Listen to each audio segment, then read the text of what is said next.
Well, hi everyone. I am Lori LeBay, and this is Dementia Chats, where we have a conversation with people living with dementia and we get great insights. Today, our topic is going to be about communication and resolutions and workarounds when what is said isn't always what is heard. And I'm sure everyone who's listening has run into that situation, dementia or not, with a person. And so I think these tips will be very valuable. But we're first going to have everybody introduce themselves.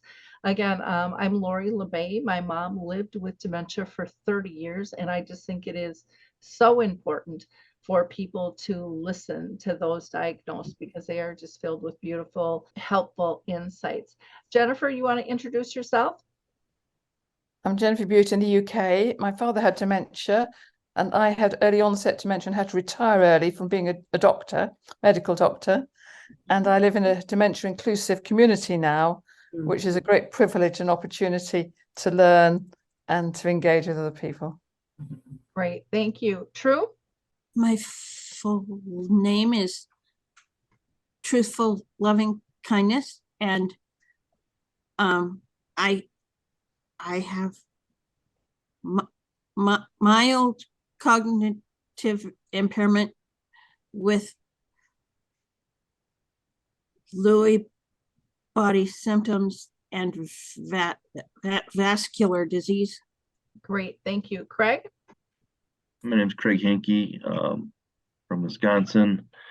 I was diagnosed in 2014 with Lewy body dementia and Parkinson's. Over the years, it's now been changed to mild cognitive impairment with Lewy body traits, I believe they call it.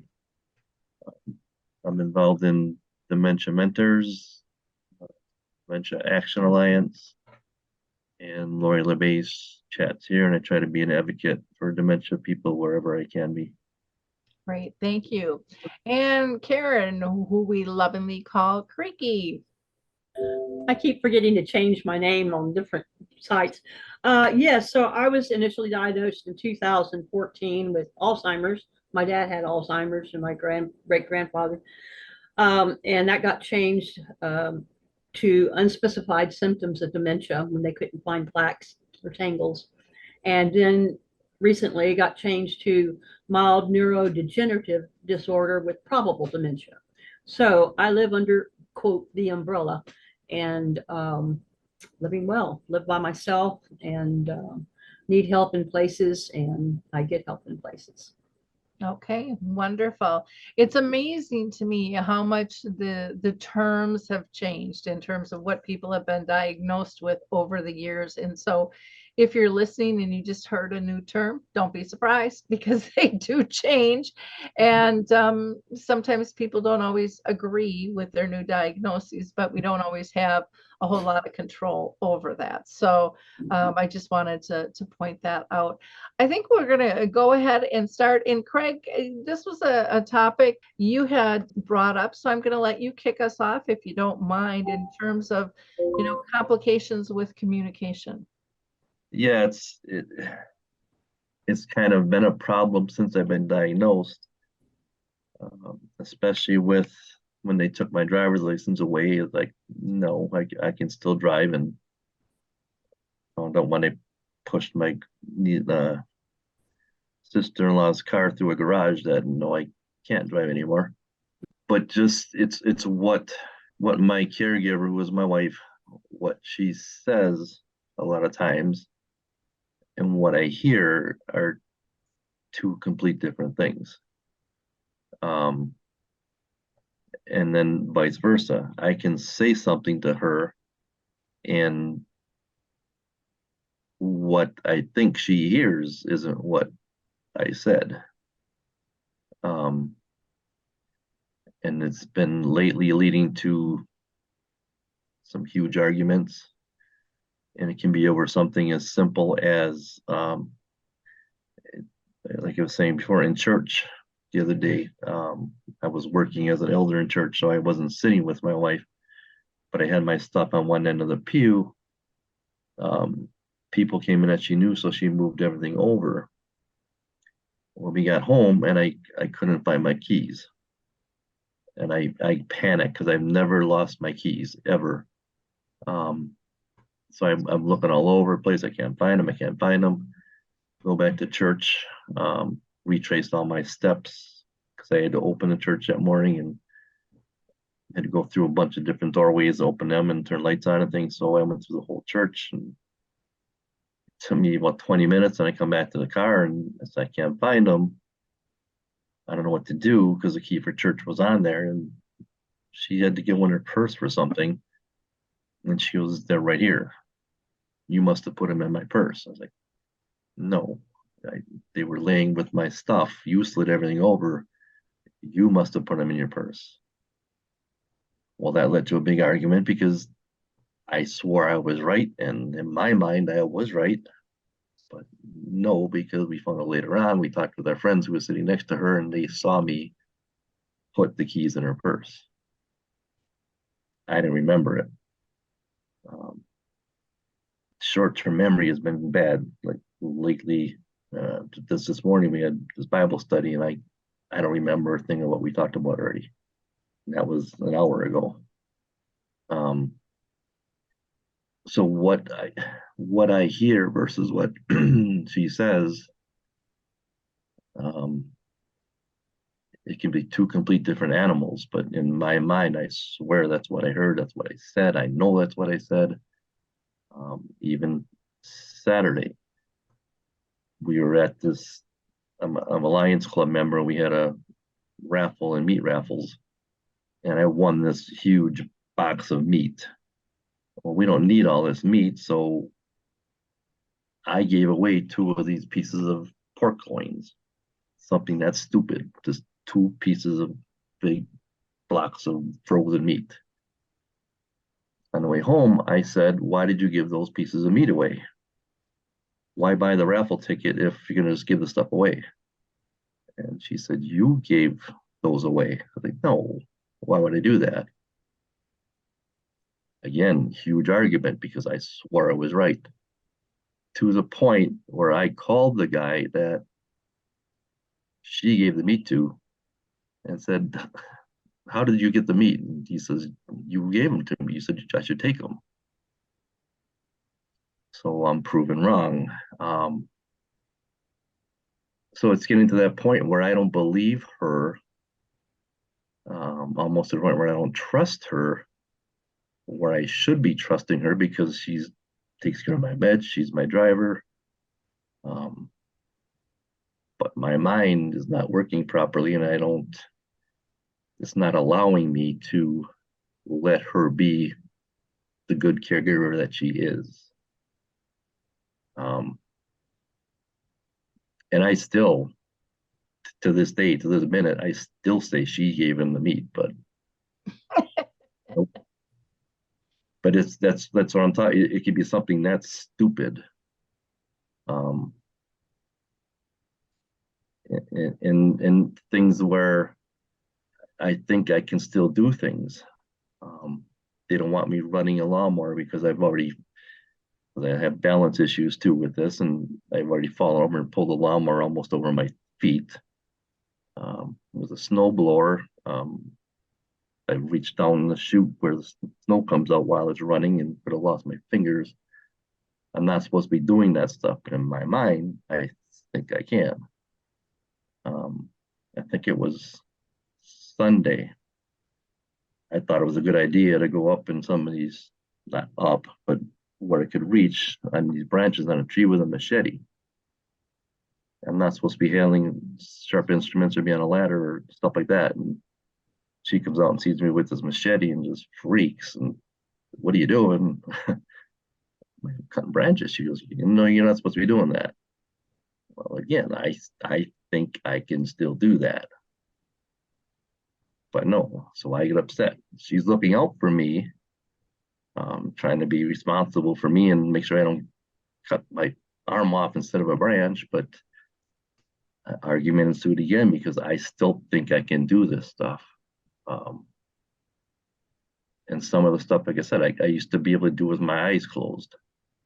And now the basic steps of trying to do it are gone. So she'll try to instruct me in it, and no, that's not how it's done. She's right, but no, that's not how it's done.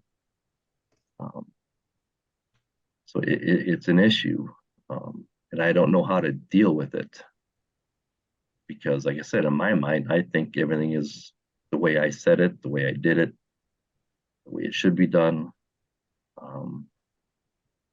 So along with that comes a lot of anger. On the television here, I don't know about over by Jennifer in England, but there's a new commercial out about people with dementia.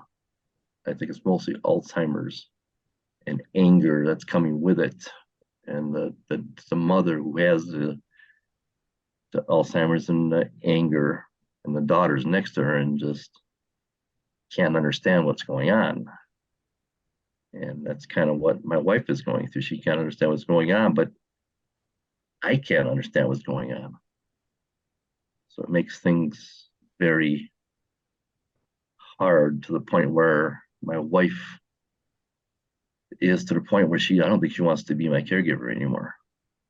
I think she's actually making calls as we speak to other, I can't think of the word,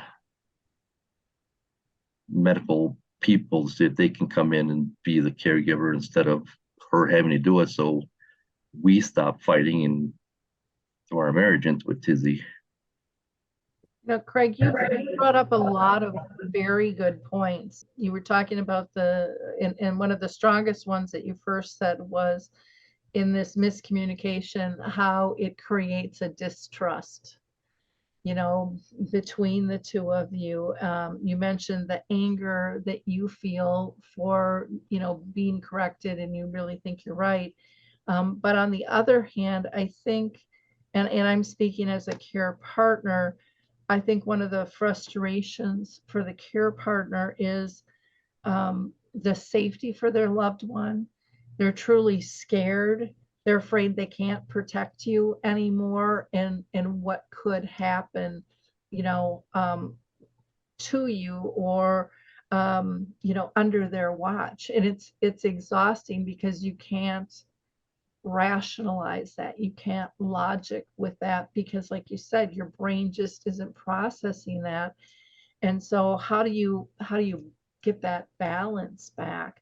I want to pull Jennifer in, because you had some great things we were talking about offline in terms of how you see all of this in terms of hope and purpose and feeling valued and all kind. Jennifer's just, well, everyone is just loaded with great information, but Jennifer has these little sound bites you'll hear from her that just kind of pin right onto things. So I'll let you go next, if you don't mind. Okay, thank you. It's a real problem. And I have the privilege, because of my medical background, and I understand I'm privileged to understand things in a different kind of way. As I was saying earlier, my husband got quite angry with me, my dementia, when I couldn't do things, or I did things incorrectly. But I could understand he wasn't angry with me. He was angry with the condition that had made me be like that, because he loved me dearly. But he's died now, but I'm living in a community with many other people with dementia, and I see all the time this miscommunication. The person with dementia is convinced that they said something or did something, and in fact they didn't. And the problems that it causes and how it's dealt with. And it's very interesting. One example, without mentioning the person, something happened just yesterday with somebody who was absolutely desolate, and I could see her. She was just sitting on the settee, unable to communicate. She was so utterly dejected. And it took me a long time to find out what the matter was, which was a misunderstanding. And she was convinced that a member of staff, had accused her of something, which was not actually true.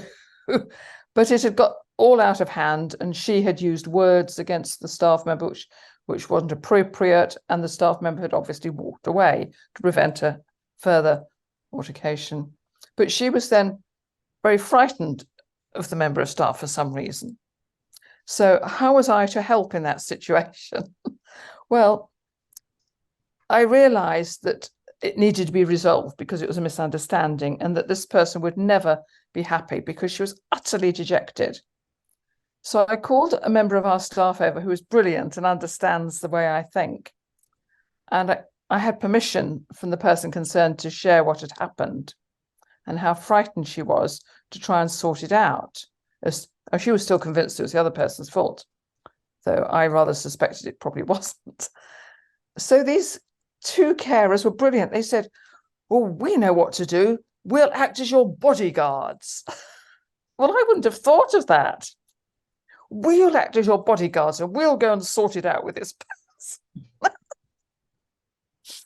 And it was brilliant. She said, oh, yes. Because before that, she wasn't prepared to try and get it sorted out. And I knew the member of staff that had had the problem was a wonderful member of staff who would be able to, deal with it. So off they went with her with these two other carers on either side as her bodyguards. And today I heard from one of them that it had all been sorted out perfectly. And I said, thank you so much for that wonderful idea of being her bodyguard. And she said, oh, it just came to me. I have to you always go on about, we have to identify with them in their reality, which is true, isn't it? We need to confirm people in their reality, even if it's an incorrect one, in order to help them out of it. So that was just an example, wasn't it? Well, that's great, though, because nobody wants to feel left alone and having to fight. And so having that support just made it safe to have that conversation. So that's a great technique, Craig? Because I just got home and had to get on this meeting, I actually texted my wife from the bedroom to the living room to see if she could bring me my water and my medications. I'm surprised that she brought me the whole pill container with the days on it, because that's another issue where I think I've taken my pills and I haven't, or I've taken 2 days worth of pills and I said, no, why only took one? So now I'm not allowed to have this anymore. So I'm surprised she actually brought this into me.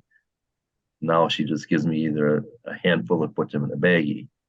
But that's just another example of how this whole thing. And before we started, I talked about, if as a kid we used to play this, well, even as adults we play this game where you start whispering to a person and then you go around a room. By the time it gets to the end person or the start person, it's completely opposite of what was said. And that's kind of what this dementia thing is doing. Mm-hmm. True. I think probably a good bit of my miscommunication right now is because I don't realize I'm whispering. And so that makes it much easier for conversation to be misconstrued. So have you found any workarounds on that one? Not yet, right? What? Yeah, come on. I didn't know, so. Howdy. Hi, guys. True's husband. A lot of times, and that's not right. Most of the time when the quiet statements are made, I'll be like at the kitchen sink with the water running, and I maybe hear something, and I'll turn the water off and ask for her to repeat it. Or if I don't hear it, she still is certain she said something, and she did. But there was too much going on that I didn't hear it. And then that leads to backtracking several minutes or multiples of minutes to figure out where that conversation popped up, so I can try to pull a thread from something to have it make sense or to remind her what she might have been talking about. And that is sometimes lengthy, which then does add to frustration. And the thing that I think I have found most helpful is there is no blame. I mean, I don't have to be right and say, no, you didn't say anything. I just have to ask her to repeat it so that we can both get back onto the same page and find out that, oh, okay, yeah, you took your pills, about 20 minutes ago, or the dog's outside, I'll go get him, or whatever it happens to be. But it's not, I don't have to be right. I just have to understand. That's a great point. And the example you gave of running something, having the kitchen water going and not being able to hear those distractions are so real in everyday life, all the time. I'm going to go to Creaky and then to Jennifer, because you both had comments. Yeah. Guy, yes, that's his name, Guy. Hi, Guy. I liked what he had to say. I'm wondering, True, are you, now that it is in front of you, that you are having a whisper voice, are you, if you don't hear a reply from Guy, do you recognize that maybe you are whispering and talk a little louder? Is there any workaround that you've figured out? Sometimes Mhm. sometimes my audio memory still remembers what it heard. Right. So that's why I know I said something, and I will realize that I was whispering, but sometimes I don't. And because I think part of that is because, this is the first probably 2 or 3 months that I've dealt with this symptom. So it's still a fresh thing. Almost like talking to yourself, whereas nobody can hear you. Yeah. But yeah, And I'm trying to do workarounds myself because my thoughts go away so quickly. I was doing a tape recorder thing. Well, that doesn't work, because if I listen to it again, I'll forget it again. Writing down works, but do I have time in between phone call? That kind of a thing. So that's a process that I'm going through too, True. So that was real helpful, Guy. yeah, and the fact that I do that strategy of talking aloud to myself in order to hear it and remember more where I'm going, what I'm doing, impacts the misunderstandings, because he doesn't know whether I'm talking to him or not. That makes sense, True. Thank you. That's what you were going to say. That was. You don't have to say anything. You just read my mind. Jennifer, you had a comment too? Yes, well, but just before I say my comment, True, you're absolutely right. Saying it aloud often helps, doesn't it? Mm-hmm. It's no good just thinking it, but saying it aloud really makes a difference. You're right. I've discovered that. Anyway, the point I was going to make was that when dear Guy came and spoke, I felt that he was giving true value and worth. He recognized, you were still dear True, and he understood there was a problem. So he was giving you value and considered you had worth, even in this particular problem. And I thought that came over to the rest of us very well. And I thought that's excellent, because I had been saying earlier how we all need to have worth and value, don't we? And I think often with these misinterpretations, we misunderstand. We then feel that our worth is in doubt because people don't believe us. Well, they're probably right and we're wrong. But it's because we feel that our worth is questioned, because we do have worth and value, even if we're wrong, which is very important, isn't it? So I just thought that was a good example. Yeah. Yeah, he was great about saying, I don't need to blame. You know, it's not about let's cut to the chase and get to the real actionable item there. And that makes such a difference. But we've grown up in a world of right or wrong. And we've been trained at that. And that can be a difficult thing to break, when we're used to that. Craig? You guys couldn't have hit the nail on the head any better. I do a lot. I have excellent hearing, so I talk very quiet. So when I'm talking to my wife and she doesn't hear me, you need hearing aids. No, you need to talk louder. I do a lot of talking to the dog. I do a lot of talking to the television set, especially with the political commercials coming on now. So I'll be basically having an argument with the TV set and talking to the dog, and then I'll say something to her and she won't respond, and then I'll be a smart guy, which I shouldn't do because she's my caregiver, and without her I'd be lost. I'll say, hello, I'm talking to you. She says, I thought you were talking to the TV set again. So yeah, you guys hit it perfectly. It's just,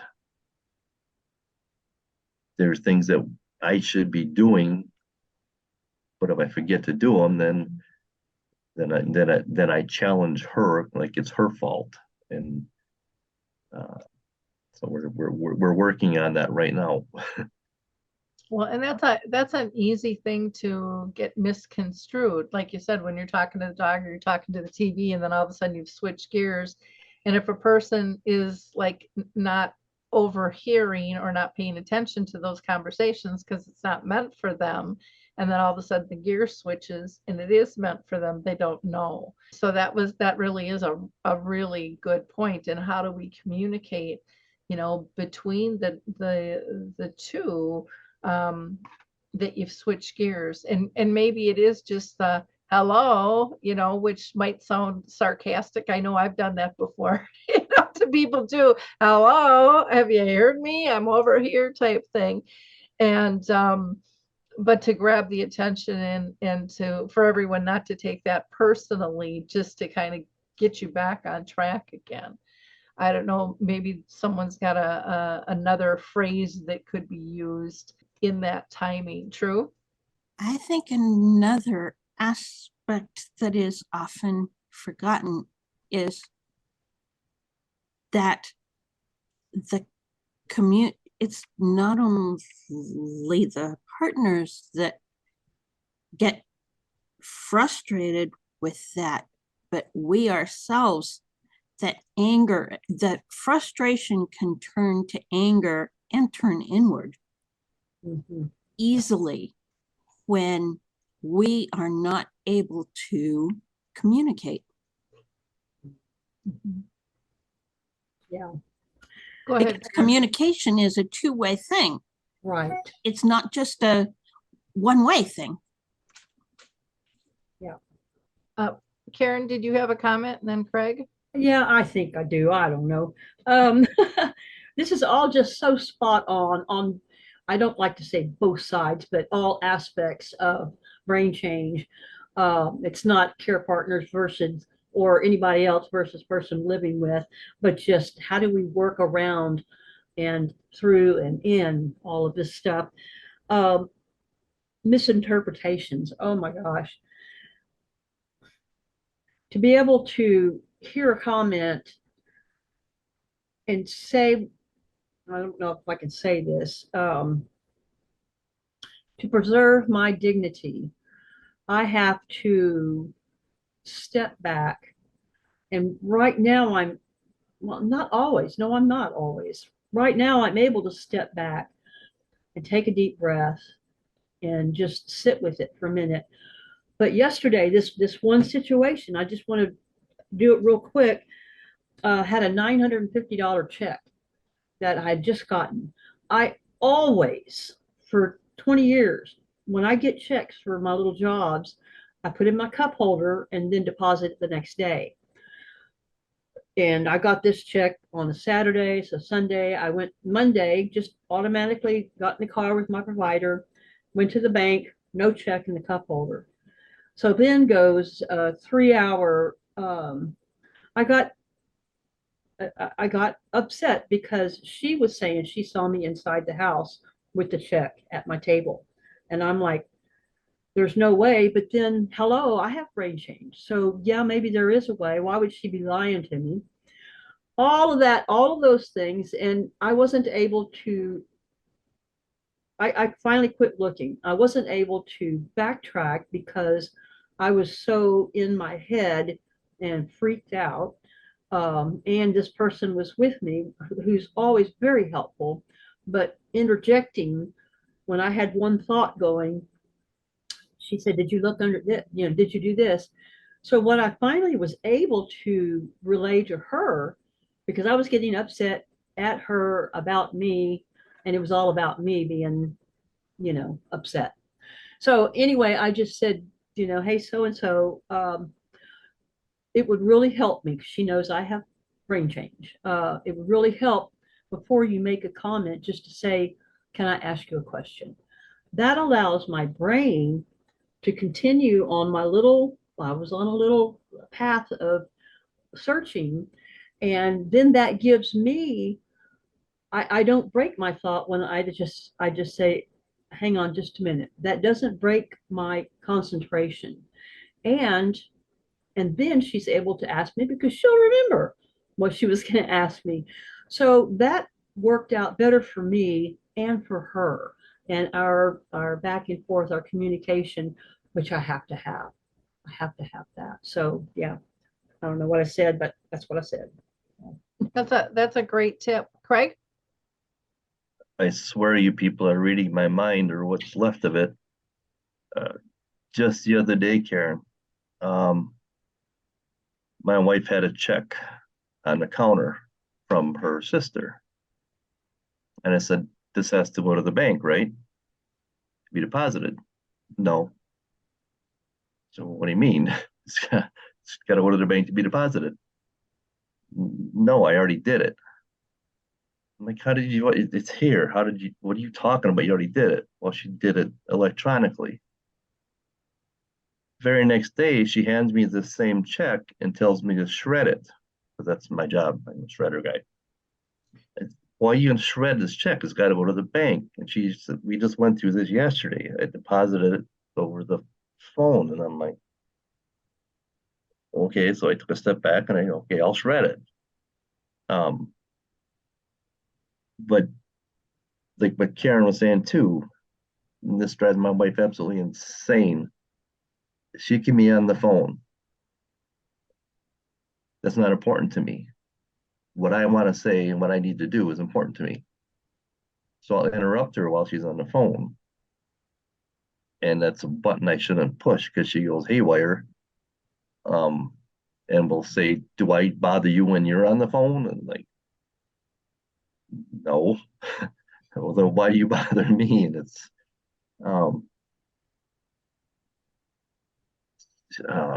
just, I don't do it on purpose, but it's just like, it's like what she does isn't important. Her life isn't important. This is my way of my brain working, that I have to be the center of attention, if you want to call it that, I guess. I don't know.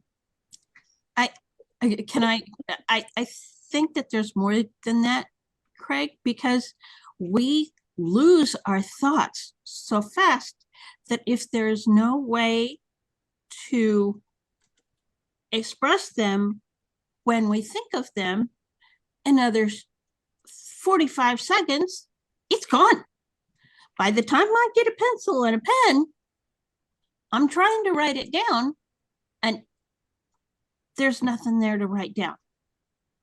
So I think that you can be a little bit softer on yourself, because it isn't just a want, it's a need.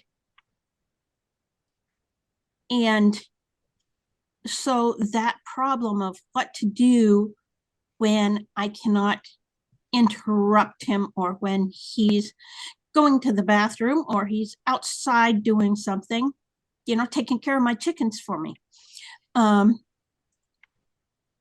What do I do in order to get those thoughts written down quickly enough, or in some format to be able to access them while I've still got the thought? And then how to get it to him when he comes back in the room. Because there's two aspects of memory there that are very much both in play. And sometimes we succeed, and a lot of times we do not. That's a great point, True. Yeah. Well, and again, trying to find, my go-to for trying to remember, and then it all has to do with physical writing. But now I have what I got rid of a long time ago, and I won't say the bad word, but itty bitty blank notes. And I had a folder full of them, and they all had little things in my head written down. Well, now I can do that, but I have to write the date, the time, the person it's to, and it might just be 2 words, date, person, time it's to, and a few words of a summary, just what is it about, and sometimes that works and sometimes it doesn't. And the further along I get, the more, my notes are ridiculous, so I'm working on it, and I'm trying to let it go and trying things out, and then trying to write it down to remember which worked and which didn't. Wonderful. Jennifer, anything that you want to add? Well, I was just saying, this is so true. I mean, this idea of writing notes to oneself. I write a list, or I'll make a note myself, and I don't understand it when I read it. Which is just what Craigie was saying, wasn't it? How you have to write down why you've written it, because you think at the time it's so obvious, but it isn't. 5-10 minutes or half an hour later, or whenever you find it again, it doesn't mean anything at all. But at the time, we don't remember that.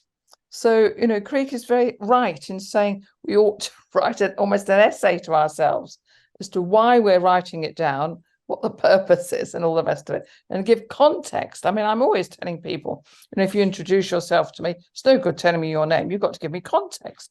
Well, it's the same for the bit that I've written down on the piece of paper. That's the name, if you like. I need context around it. Yeah, it sounds like part of the trouble, though, is by the time you write that down, you lose maybe the thought. You've got the context down, and now you've lost the thought about what it is, or bits and pieces of it. Is that true in terms of timing, Craig? It's very true. And opposite spectrum of that,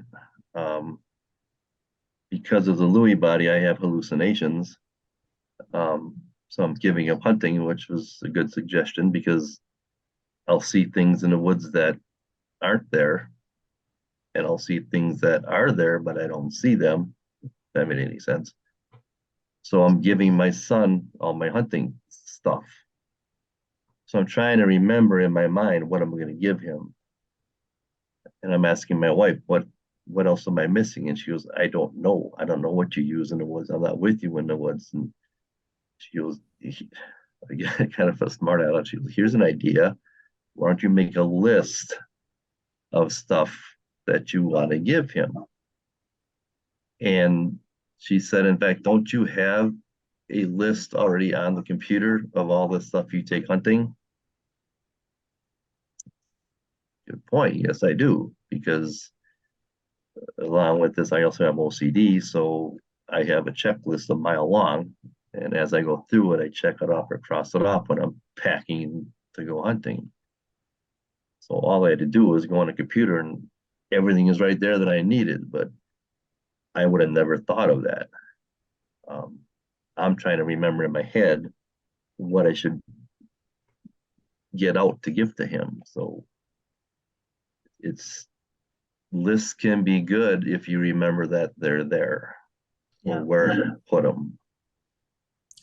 And Gaia's reminding us that with all the glitches in our brain, it would be a good idea to take pictures when you are giving the gift so that you remember that is where they have gone to. Have somebody else take pictures with you giving the gift. Obviously, nobody came and stole it. Nobody, whatever.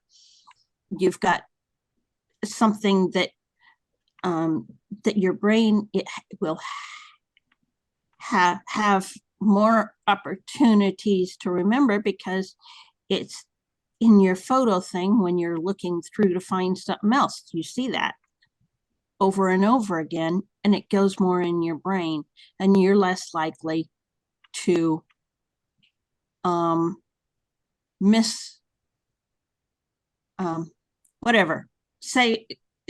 to think that there was another cause for these supplies to be gone. Mm-hmm. Yeah. Yeah. That's a really good point. And one thing that I, in this conversation that I thought of right away was a term that Creaky uses a lot of times is backup brain. My care partner is my backup brain. My list is my backup brain.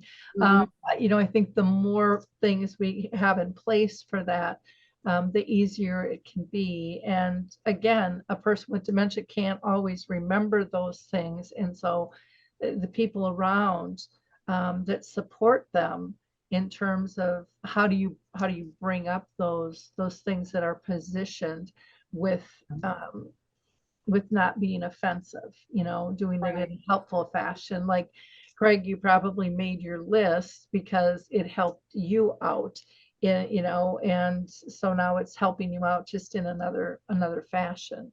But I think having those pictures like True said is really helpful. I know I have a friend who they gave something away, and then all of a sudden she was accusing that they took it. And it was like, no, we're glad to bring it back, but you gave it to us because you thought this would be a good thing. And there was just a lot of confusion and a lot of hard feelings. Mm-hmm. And those things can happen so simply and so innocently, but they can be really destructive on a lot of levels. So we've got to try to figure out how to adapt and figure out the workaround so that doesn't happen. Craig? That is a good idea, because if there was someone that would have taken a picture of me handing this guy those 2 packages of meat, there wouldn't have been any argument. Mm-hmm. And I think that's why my wife is making these phone calls now, to bring someone else in, not only to give her a break from me and my anger or whatever, but to maybe reinforce what I say is what I said. Mm-hmm. In other words, she has like a witness to what I'm saying or arguing about with her, that I really shouldn't be arguing, because it's either what I said or didn't say is what my wife is saying. Well, and it's hard when we've always been able to trust our brain and trust our thoughts to have to know what our reality is. And now all of a sudden you can't. Mm-hmm. Always rely on that. And that's, I can't even imagine how frustrating that is. And the lack of kind of safety, and there's so many different elements that come into it depending on what the particular situation is there. Creaky, you had your hand up? Yeah, kind of. And I think I'm changing it, but my situation with this check, I am aware that something happened. And so what am I going to do different now, even though it's supposed to have been in there, anyway, and in order for me not to misconstrue the fact that, well, maybe somebody stole it, or maybe I cashed it. I don't have the money. So, all of that is just saying, okay, what am I going to do different now to have this, keep this from happening again? And then the other thing is, nowadays, when I'm in a crowd, I go to meetings, recovery meetings. And when I'm in a group of people, all I hear is noise. Bless you, bless you. And so what I've let everyone know, I've known these people for years, is just, you know, before you speak to me, because I don't listen, I don't try to discern each individual conversation. I just wait for them to say, hey, Karen, give me the eye contact, so they have my attention, so I'll hear their first words. And then what I say back to them, not all the time, but I'll say, you know, I do a lot of keep a snow stuff in her care partner training. And the big clue for me, and it works, and I'm trying to do this with my care partner and my backup brain, Katie. What I heard you say is blah. And then she'll go, oh, no, that's not what I said. Or that's exactly what I said. So that stops all that excess confusion in my brain by just taking that breath. So what I heard you say is this, and then we can move on. But I can't do groups anymore, and I still go because I need the socialization, but and I'm still comfortable doing it, but I just hear one person at a time. Okay. True. I do that too. Mm. Very often I will hear something totally inappropriate, you know, and usually it's just one-on-one. And, you know, and I'll say, you know, what I heard was this and such, and I'm pretty sure that's wrong. So can we try it again? Yes, and I also want that reciprocal. I want, when I say something, I want that person, whoever it is, it doesn't matter who it is, to say what I heard you say, or did you say this? That way, because I know my words aren't coming out well. Right. And I don't have a train of thought a lot of times. So it helps me to know that I said what I meant to say, you know. Yeah, I will especially rotate words. A word belongs here in the sentence, and there's another word here, and I'll flip them. Yeah. I resemble that remark. You know, one of the things that you're not bringing up, but I think is evident through this conversation, is how important humor is too. Not taking ourselves Absolutely. too seriously and going, we all screw up. We Mhm. all get things mixed up at times, and let's just, you know, let's just clarify and move on. Craig, you had your hand up. Yeah, if you want to throw a whole nother thing into the ring here, being a backseat driver in the front seat. I'll swear she's going the wrong way, wrong direction, wrong time to leave for like doctor's appointments, getting the doctors confused. You're going to the wrong place? No, I'm not. I'm going that, or I'll see something like a car coming at us that's not there, and I'll say, watch out. She'll slam on the brakes, and there's nothing there. And so, yeah, that's a whole nother thing involved with this mess is, yeah, I can't drive because of those reasons. And then I still think I can be the co-pilot, and half the time I'm lost. Mhm. Good point. I know I'm talking a lot, sorry, but I just try to get the end point of what we're discussing as far as communication.